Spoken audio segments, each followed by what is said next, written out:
મારું નામ છગનભાઈ ભગવાનભાઈ દુલરામ. મને 5-7-10 વર્ષ પહેલાં એવો વિચાર આવ્યો કે કંઈક કરવું છે, પણ શું કરવું. એટલે લાઈને કીધું આ વાસની અંદર રામ રોટી માગું. હા, બરાબર. મારા માટે નહીં, આ અબોલ જીવ માટે, કૂતરા માટે.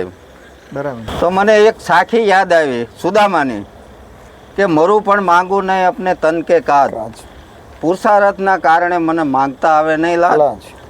તો એવો વિચાર થયો તો આખા વાસની અંદર હું રામ રોટી સવારની અંદર ઉઠી નાહી ધોઈ ભગવાન માતાજીની પૂજા કરી ચા પીણી અને આખા વાસની અંદર હું રામ રોટી લેવા જાઉં. એ ધર્મની ટેલ. આટલું બોલો એટલે કોઈ 5 રોટલી આપે, કોઈ 2 રોટલી આપે, કોઈ 1 રોટલી આપે, કોઈ શાક ને ખીચડી આપે. આવું લગભગ 1.5 મણ વજન થાય. તો જ્યાં દૂર સીમમાં ઓળે તો એમને હું આપી દઉં 10-15 રોટલા. આ દિશા આપું, પૂર્વ દિશા, પશ્ચિમ દિશા, ઉત્તર દિશા, ચારેય દિશાઓમાં હું વહેંચી દઉં. અને પછી વધે એ રોટલા લઈ રામ રોટી લઈ અને હું સીમમાં જાઉં. અને એ લગભગ 10 વાગે હું ઘરે આવું. ઘરે આવીને મારું પોતાનું જે કામકાજ હોય એ કરું. બરાબર. મહિનાની અંદર અમે 4 થી 5 મણ હુખડી બનાવીએ છીએ. એટલે આજે હુખડી બનાવી એટલે બીજા દિવસે 5 વાગે અમે આ હુખડીનો વહીવટ કરી નાખવી. એક જ દિવસની અંદર ગામ આખાની અંદર અમે કૂતરાઓને હુખડી આપી. પછી સીમની અંદર જાવી, ત્યાં પણ હુખડી આપી. ઘણા દૂર સુધી અમે જાવી છીએ.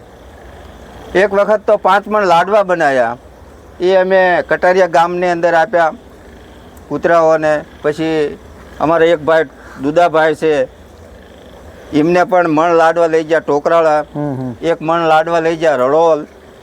આવી રીતે અમે બધું આવા જીવદયા માટે કામ કરીએ છીએ. જીવદયાનું શ્રેષ્ઠ ઉદાહરણ કટારિયા ગામમાં જોવા મળે છે. ત્યાંનું ગ્રુપ છે અને કોઈ પણ જાહેરાત વગર એકદમ સરસ સેવા આપે છે.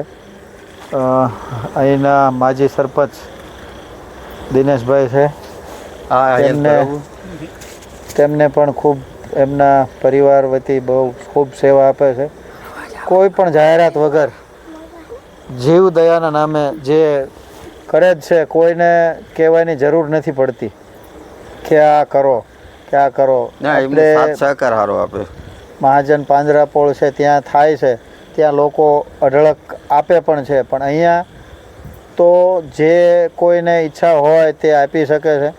અને એમનું જે નિત્ય કર્મ છે એમને જાળવી જ રાખવાનું છે. અને ભગવાન આપણે પ્રાર્થના કરીએ કે ભાઈ જાળવી રાખે તો અબોલ જીવો જે છે એને પણ આ પૂરું મળી રહે.